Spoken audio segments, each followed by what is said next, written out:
এক কঠিন সময় আসবে, সেটা হচ্ছে হাসরের ময়দান।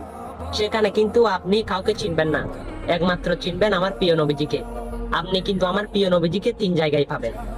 প্রথম জায়গা হচ্ছে যখন আপনাকে ফেরেশতারা আপনার পাপ সম্পর্কে যখন মাপ দেওয়া হবে, সেই মিজানের পাল্লায় আপনাকে তোলা হবে। আর আপনি যদি গুনাহগার হন, সেই পাল্লা কিন্তু ভারী হবে।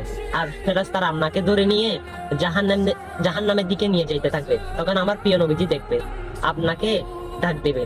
তখন ফেরেশতাকে জিজ্ঞেস করবে, হে ফেরেশতা, আমার উম্মতকে কোথায় নিচ্ছ? ফেরেশতারা বলবে, ইয়া রাসূলুল্লাহ, তার পাপ কিন্তু বেশি, তাই তাকে জাহান্নামে দিচ্ছি।